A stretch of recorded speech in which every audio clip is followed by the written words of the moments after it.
Thank you all, and thank you, Jill, for that presentation. Many of the things that you said resonates with me, and I'll be focusing on one particular aspect of your presentation, given my lived experience, which is the punchback.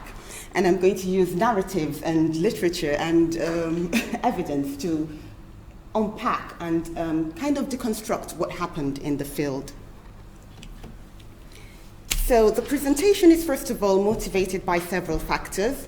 One is as a reflection of my experience in the classroom as a Black female tutor, and the second locating the discourse of race and its implication within radical pedagogy. I start with an excerpt from one of the radical educator feminist critic, analyst Bell Hook. And I like this saying so much because of education is about freedom. So she says, "The academy is not paradise, but learning is a place where paradise can be created. The classroom, with all its limitations, remains a location of possibility. In that field of possibility, we have the opportunity to labor for freedom, to demand of ourselves and of our comrades an openness of mind and heart that allows us to face reality even as we collectively imagine ways to move beyond boundaries to transgress. This is education as the practice of freedom." And standing here, I think is the practice of freedom because I have the freedom to talk about my experience. In line with Hook's education is the practice of freedom, I reflect on my role as a facilitator of learning, whose commitment is to create a space where knowledge can be produced and co-produced, a space where students engage in critical thinking, and a space where learning can deeply start. And I think about the key speech this morning, talking about learning. There is no hierarchy in that, in teaching, in learning. And what is knowledge to even start with, and who has the right to produce that knowledge?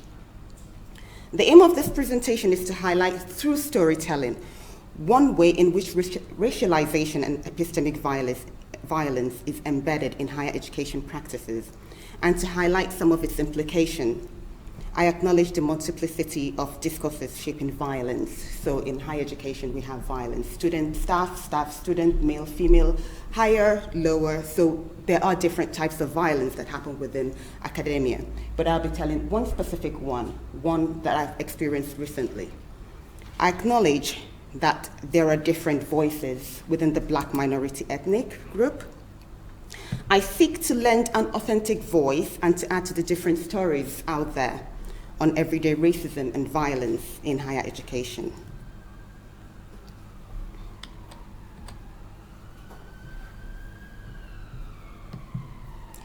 Part of my teaching is taking students through a journey of deconstruction, critical thinking and analysis, and questioning and interrogating concepts. In teaching in my field, which is the development studies, I teach development practice. I open discussions on power discourse and the role of positionality and its significance on research, to some extent on race and development, and how it is constructed within various historical, ideological, and everyday practices. Its implication for the practitioner. For example, we talk about the different metaphoric linkage of Africa and poverty, the use of Black and brown bodies to depict and represent poverty, disease, and every issue that has to do with development. In addition, highlighting the racialized nature of the development industry, its pedagogy and whose knowledge is seen as the truth.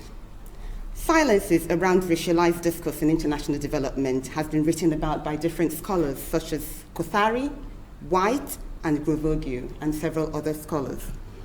However, standing in front of the classroom as a Black female tutor has its implications too, one which is under-researched and written about.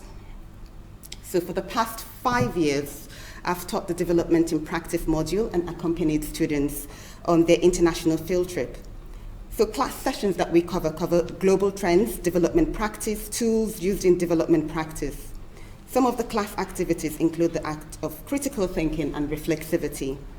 I find the session on reflexivity quite refreshing and challenging as well. Refreshing because it provides students with the opportunity to question some of the assumptions they may have consciously or unconsciously built over the years and critically reflect on their actions. a challenge because to an extent, reflexivity is uncomfortable. It's uncomfortable for the students to confront some of the actions, their actions based on their assumptions and biases. It is one of the sessions where I have the most resistance and kickbacks. And I'll give an example what happened in the field trip. So on a recent field trip to a country in Africa where we go to, and I wouldn't go too deep into what happened, 2 white female students approached me to talk about their discontent about an information given to them by a member of staff. Has nothing to do with me. So, and it goes back to the point that you were making. So if there is something that is happening, students tend not to go to the person, if it's a senior staff or male, but they tend to go for the black female staff that is available or that they can see. So they approached me, what would have been a civil conversation, trying to tell me what happened, immediately degenerated into verbal attack. To my surprise, things escalated quickly. One of the girls about 6 foot tall and the other one 5'3" were both aggressively in my face. This was during my own time, in my own space, they encroached it. So it was so bad that after the incident, the senior member of staff called them and the girls agreed that their behavior was unacceptable. So I asked, why did the students think that to act in that way was the right way? Why did they pick me? Why was there a display of aggression for what they accepted had nothing to do with me? So there were 5 members of staff on the field, 3 men, 2 women. I was the only black woman. To make sense of this, I began to deconstruct using critical race theory to analyze what happened.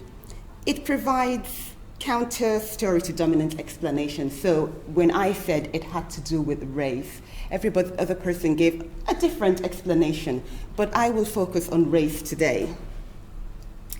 So critical race theory centers on race, and to also talk about this experience and write about it, I use autoethnography as a methodology. I wrote about what happened that night it happened because it was very upsetting. It was the first time I had come into contact with something that was almost, to me, like a physical attack. So I wrote about it. And autoethnography enables a researcher to provide a personalized account of their own experience.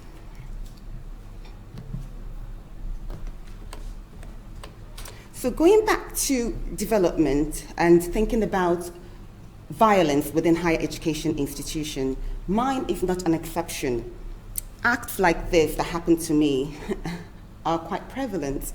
In fact, evidence exists to demonstrate how acts of violence and racism exist and normalized by institutions. This has been written and highlighted by different scholars, activists, and practitioners. According to Bopal, Black and minority ethnic academics continue to encounter and face racism, marginalization, and exclusion. Recent articles in the newspaper highlight the endemic racism present within higher education institutions.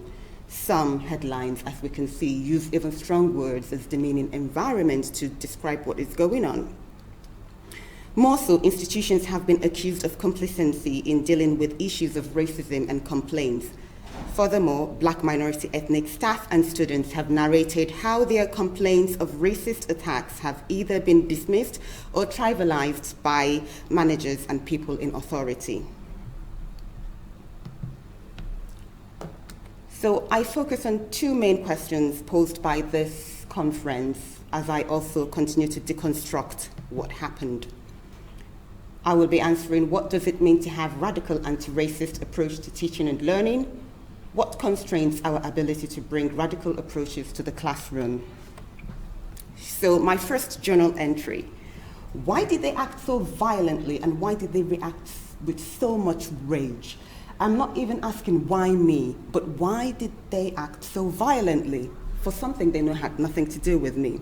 So reflecting back to the incident, I argue that the perception of me through a racialized lens had a role to play in this incident. I am going to focus on race for some time in this presentation because it's one of the most uncomfortable topics and one which there is silence around, one which is always rationalized. It's nothing to do with race, but I'm going to focus that it has something to do with race, and I'm going to use authors and writers in the field to support this. As Fanon puts it, color, the most obvious outward manifestation of race, is made the criterion by which men are judged, irrespective of their social or educational attainments.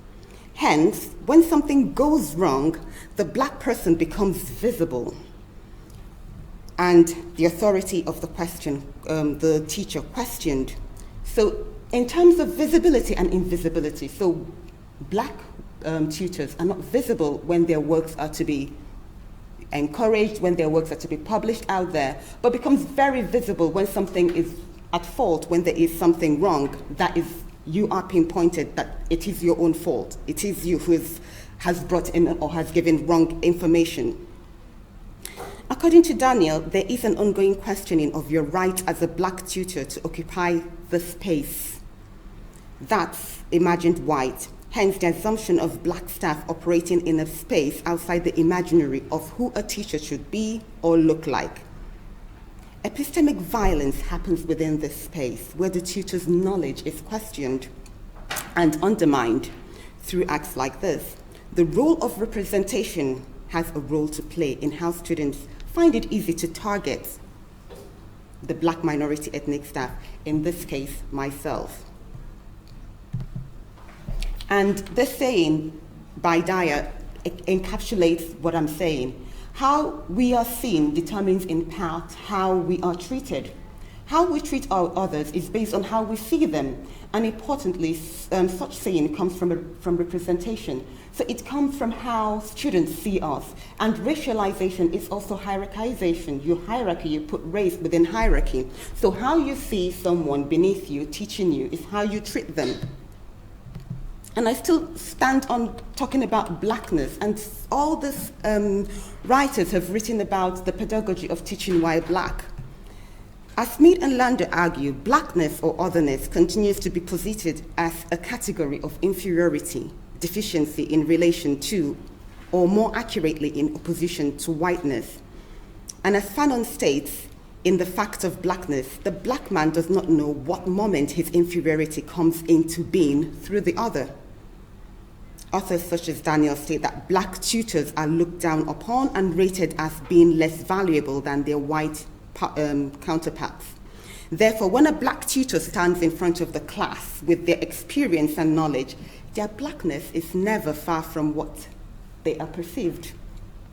Black teachers do not have the privilege to determine which aspect of their identity students prioritize, whether it's race, gender, age. And going back to my diary excerpt of asking why the student reacted in such aggressive manner, I draw from authors such as Daniel, Smith, and Lander, who input on the burden of teaching while black, and clearly distinct difference in the manner students object to white tutors and black tutors. So rather than objective critical comments as part of seemingly rational debate, they become overt and personalized remonstration against the black teacher. These are expressed both verbally through physical and facial gestures contorted with anger. Unfortunately, my experience is not unique in the sense that it only happens to me.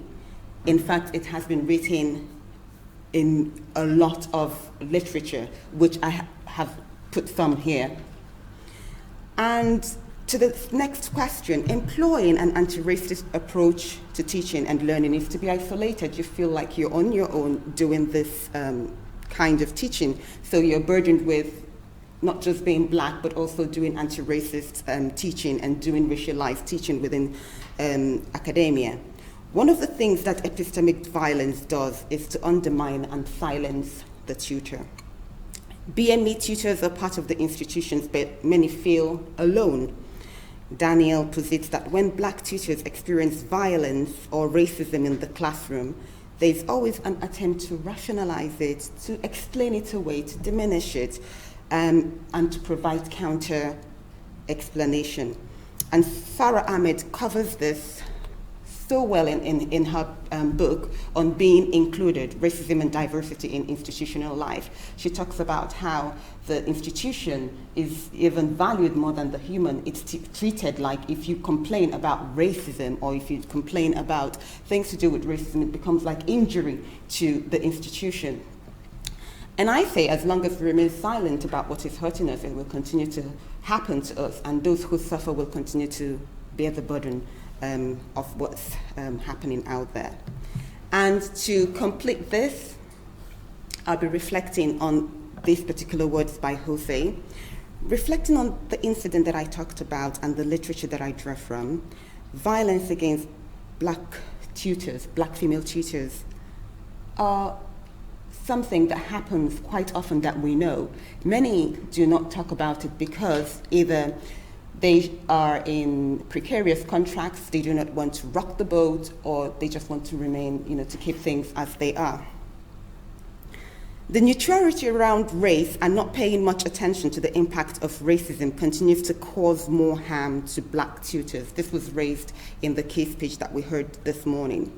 Teaching and being engaged in radical pedagogy has its challenging. For example, issues around race are quite sensitive topic to teach.